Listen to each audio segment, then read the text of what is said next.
Y'all, I just had to come up here and like just legit talk about my experience and stop overthinking. Overthinking has been the death of me, first of all. Because first of all, when I'm overthinking, I'm just in my head, not doing anything. I get into a deep depression because I'm overthinking. It's not cute. So I'm like, just record. Just record. That was your whole point when you started this 3-4 months ago. Why am I looking to be perfect right now? My hair's a mess. It wants to be like this. As soon as I tie it up, I get a terrible headache and then I feel crappy. So I have to stop trying to be something I'm not, right? But I wanted to also talk about my experience of, okay, I'm leaning because my setup is crazy, but I wanted to talk about my experience with being in America for 4 years now. And I came, okay, backstory. I'm from South Africa and I came to America 2020, 2 weeks before the pandemic, y'all. And I was an au pair, right? I had a beautiful family. Like, I'll do a whole video about that too, just so my kids can also know what it was being an au pair. But I was an au pair for an entire year. And while I was an au pair for that 1 year, 2020 until 2021, it was beautiful.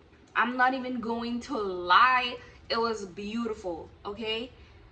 Although it was a pandemic and we were all supposed to be home, quarantine, and feeling like crap, the family that I was with, God bless them, by the way, they made it so sure that I would not get depressed, homesick, none of that. Well, I was homesick, which is, it's normal, but they made sure we traveled, okay? I went to Florida, I went to Arizona, I went to California, I went to so many places in that 1 year with them specifically.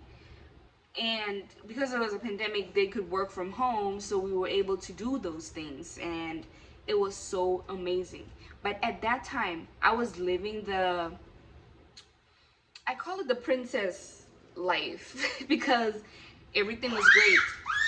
Yeah, I was a princess. I know. Um, Everything was great. I was traveling, I had money.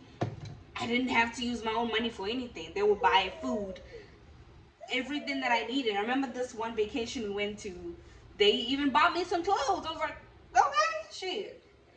But y'all, there's a difference between living in a place and visiting a place. That entire year, I was visiting America technically, okay? And I didn't know I was gonna get married, obviously, so I was living my fullest life being a traveler in America. So I saw the best places, lived in the best hotels. I went to like Soho House. We were doing the thing.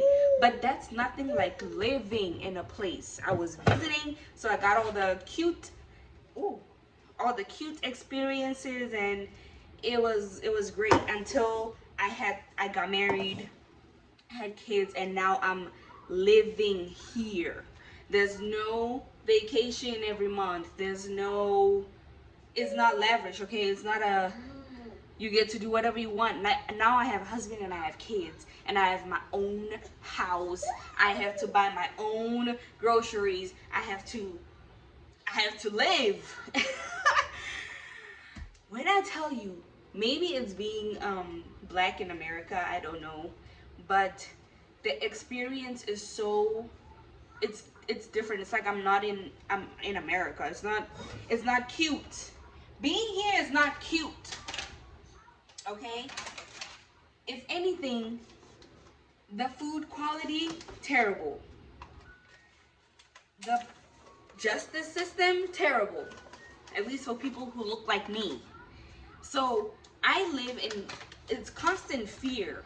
Me just driving up the road to go to a Walmart or a Target, It terrifies me, honestly, because anything can happen anytime. As soon as I get pulled over, if I get pulled over, my life could be taken away. It's that serious.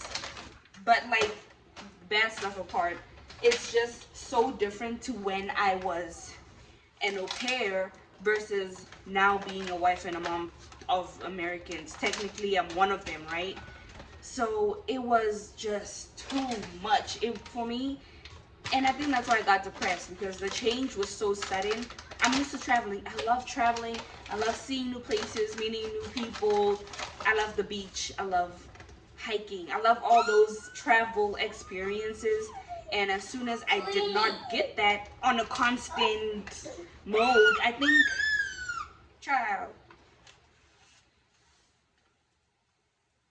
not getting that constantly, because I was kind of like I think the family I was with were trying to keep me from being depressed, so they were distracting me, and it was I appreciated that. But it's like now reality is hitting, and I feel like drowning, because I am. So needless to say, bro, my life is it's beautiful. This is literally all I ever wanted since I was a child.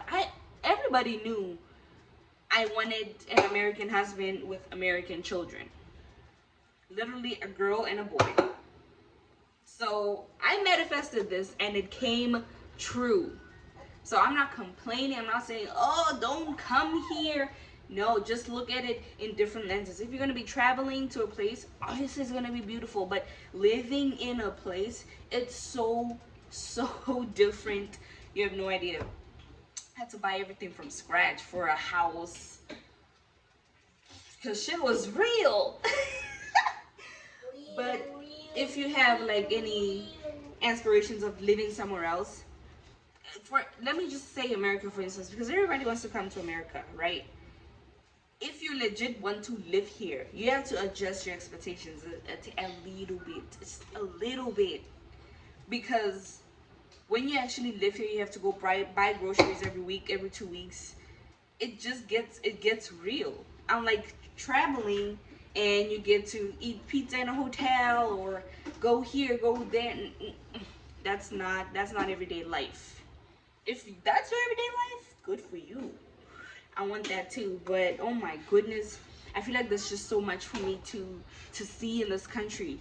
And it's crazy because in my own country, South Africa, I literally only went to two places. I was in Pretoria, where I was born, and I went to Venda. That's it. But here, I've crossed out so many states, and it feels like home. It feels like I was meant to be here. So I'm just saying, I can't wait to see them. I can't wait for my babies to experience their little home country. Say, I'm American.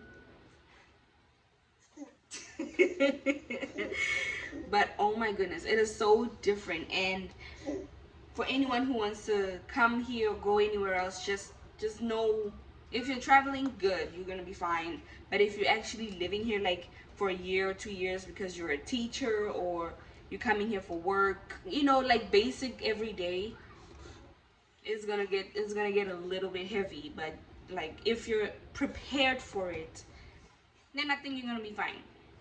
But it's the unknown that really just gets us tangled up in reality, because we're expecting this high standard, but really we're just here because this is every day. So let me leave you with that, and next time we'll talk about being married at 22. Yeah, I got married at 22 years old. I didn't know what I was doing. I mean, I did know what I was doing, but I don't know what I'm doing. I feel like I'm still a baby with babies. So I'll probably record that next. Love you. Bye.